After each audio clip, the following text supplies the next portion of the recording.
30 రావాల్సిన కాడ 63 మాలలు తీసుకున్నారు. ఇక్కడ మిగిలిన దళిత కులాల వాటా మాలలే పొందిండనడానికి సాక్ష్యం. మాదిగ బిడ్డలకు రావాల్సిన వాటా దక్కలేదు. మాల ఇతర దళిత కులాల బిడ్డలకు రావాల్సిన అవకాశాలు దక్కలేదు. మాదిగల అవకాశాలు దోసుకున్నది మాలలే, ఇతర దళిత కులాల అవకాశాలు కూడా దోసుకున్నది మాలలే అనడానికి వారం రోజుల క్రితం జరిగిన నియామకాలే అది సాక్ష్యంగా నిలబడుతున్నాయి. డిఎస్సి ఫలితాలు ప్రకటించి వర్గీకరణ లేకుండా ఉద్యోగాలు భర్తీ చేయడం వల్ల మాదిగలు వర్గీకరణ కోరే ఇతర దళిత కులాల పిల్లలు నష్టపోయిన విషయం రేవంత్ రెడ్డి గారికి తెలుసు. మొన్న ఏదైతే జూనియర్ లెక్చర్కి సంబంధించిన విషయంలో నియామకాల విషయంలో మాదిగలకు ఇతర దళిత కులాల పిల్లలకు నష్టం జరిగిన విషయం కూడా తెలిసి కూడా మళ్ళీ గ్రూప్ 1 పరీక్ష ఫలితాలు రేపే ప్రకటించడం, ఎల్లుండే గ్రూప్ 2 ప్రకటించడం, 14వ తారీఖు నాడు గ్రూప్ 3 ప్రకటించడం, ఇంకా ఇతర డిపార్ట్మెంట్లలో 19 వరకే ఇంకా 2 డిపార్ట్మెంట్లో ఫలితాలు ప్రకటించబోతున్నామంటే ఎందుకు ఈ తొందర వచ్చింది? నెలల తరబడి ఆపిన మీరే, నెలల తరబడి ఆపిన మీరే, నెలల తరబడి ఆపిన మీరే రేపటి నుండి మొదలయ్యే శాసనసభ సమావేశాల్లో 12 నుంచి మొదలయ్యే శాసనసభ సమావేశాల్లోనే వర్గీకరణ బిల్లు తీసుకురాబోతున్నామని చెప్పి మీరే చెప్తూ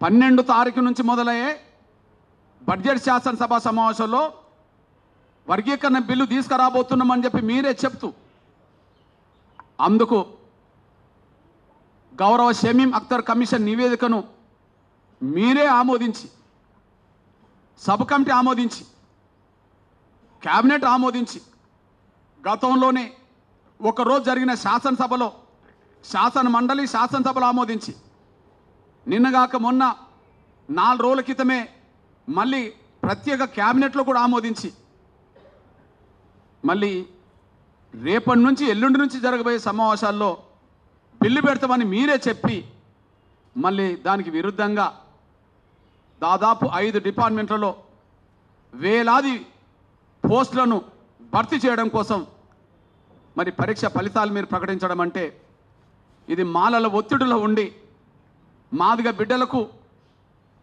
వర్గీకరణ కోరుకునే దళిత బిడ్డలకు మీరు తీరని అన్యాయం చేసినట్టు ఆ విషయం మీరు ఇప్పటికైనా మాదిగల ఆకాంక్షల్ని, వర్గీకరణకు సంబంధించిన కోరుకునే దళిత బిడ్డల ఆకాంక్షల్ని మీరు పరిగణనలో తీసుకొని మీరు మానవత్వంతో ఆలోచించి కనీసం ఈ శాసనసభ సమావేశంలో చట్టం వచ్చి వర్గీకరణ ప్రక్రియ పూర్తయ్యేంత వరకు ఇలాంటి ఈ ఉద్యోగాల నియామకాలకు సంబంధించిన విషయంలో ఈ పోటీ పరీక్షలకు సంబంధించిన ఫలితాలు వెంటనే నిలుపుదల చేయాలని చెప్పి మేము విజ్ఞప్తి చేస్తున్నాం, డిమాండ్ చేస్తున్నాం. ఈ నేపథ్యంలో నేను ఒక వారం రోజులుగా ఆంధ్రప్రదేశ్లో ఉండి వస్తున్నా.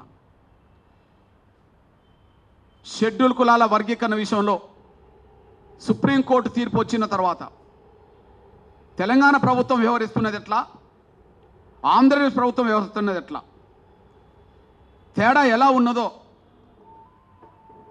సమాజం గుర్తించడం కోసం, గమనించడం కోసం కొన్ని విషయాలు చెప్తున్నాను. నేను సమాజం గుర్తించడం కోసం, గమనించడం కోసం 2 విషయాలు చెప్తున్నాను. నేను ఉమ్మడి ఆంధ్రప్రదేశ్ ఉన్నప్పుడు ఎస్సీ వర్గీకరణ చేసిందే గౌరవ ఆనాటి ముఖ్యమంత్రి చంద్రబాబు నాయుడు గారు. ఇప్పుడు ప్రస్తుతం ఆంధ్రప్రదేశ్కి ముఖ్యమంత్రిగా ఉన్నాడు. ఇప్పుడు రేవంత్ రెడ్డి గారు కాంగ్రెస్ వైపు నుంచి ముఖ్యమంత్రి ఉన్నా టీడీపీలో ఉండి టీడీపీకి రాజీనామా చేసిండు, వచ్చి ఇక్కడ ముఖ్యమంత్రి అయ్యాడు. అంటే చంద్రబాబు నాయుడు గారు నడిపిన పార్టీలో ఒక నాయకుడిగా ఎదిగినోడే. కానీ షెడ్యూల్ కులాల వర్గీకరణను సుప్రీంకోర్టు తీర్పు వచ్చిన తర్వాత ఇద్దరు ముఖ్యమంత్రులు స్వాగతించారు. ఇటు గౌరవ రేవంత్ రెడ్డి గారు నిండి శాసనసభలో స్వాగతించాడు, అటు చంద్రబాబు నాయుడు గారు బహిరంగంగా బయట స్వాగతించాడు.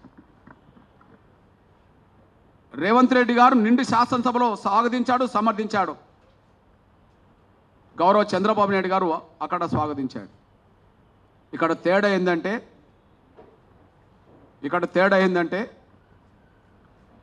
చంద్రబాబు నాయుడు గారు వర్గీకరణ కట్టుబడి ఉన్నాడు, రేవంత్ రెడ్డి గారు కూడా వర్గీకరణ కట్టుబడి ఉన్నామని చెప్తున్నాడు, అందుకు అనుగుణంగా ముందుకు సాగుతున్నట్టుగా కనిపిస్తున్నాడు.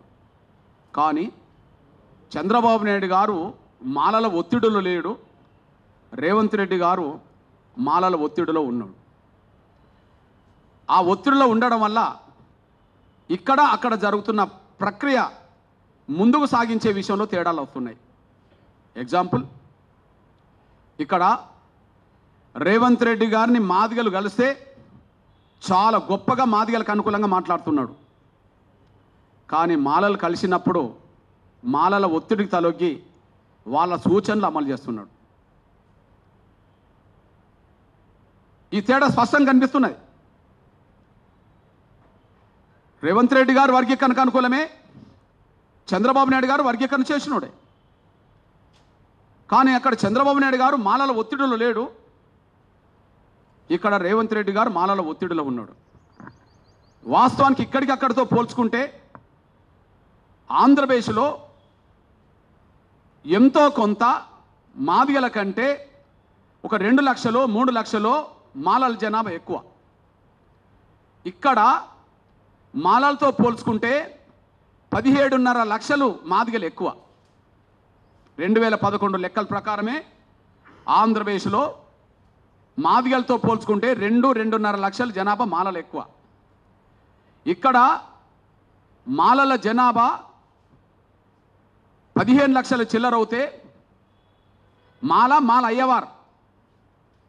మాల అయ్యవార్లను ఒకే ఘాటన కట్టి 15 లక్షల చిల్లరిస్తే ఒక మాదిగల జనాభా 32 లక్షల చిల్లర ఉన్నది. దాదాపు 17 లక్షలకు పైగా మాదిగల జనాభా ఎక్కువ ఉన్నది.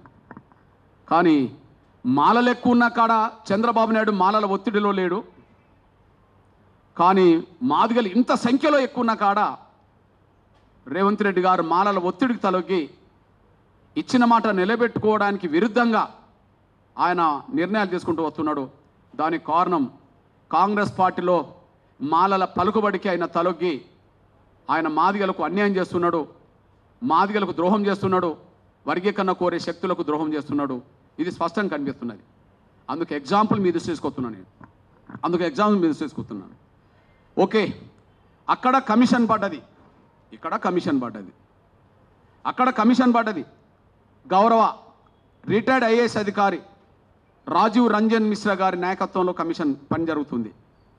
ఇక్కడ గౌరవ retired high court judge Shamim Akhtar గారి నాయకత్వంలో కమిషన్ పనిచేసింది. అక్కడికిక్కడ తేడేందంటే షమీమ్ అఖ్తర్ గారు వర్గీకరణ కోరుకునే శక్తులు ఏ పార్టీలో ఉన్నా అక్కడ వర్గీకరణకు అనుకూలంగా అందరితో మాట్లాడిండు. అక్కడ చంద్రబాబు నాయుడు గారు నిర్దిష్టంగా ఉండడం వల్ల ఒక పని జరిగింది. గౌరవ చంద్రబాబు నాయుడు గారు వర్గీకరణకు అనుకూలంగా నిర్దిష్టంగా ఉండడం వల్ల అక్కడ పని జరిగింది. మాలలు ఎక్కువ ఉన్న కాడ పని ఏం జరిగిందంటే గౌరవ రాజీవ్ రంజన్ మిశ్రా గారి దగ్గరికి మాదిగ ఎమ్మెల్యేలు పోయి వర్గీకరణను స్వాగతించారు. మాదిగ ఎమ్మెల్యేలు పోయి వర్గీకరణ స్వాగతించారు. గౌరవ రాజీవ్ రంజన్ మిశ్రా గారి వద్దకు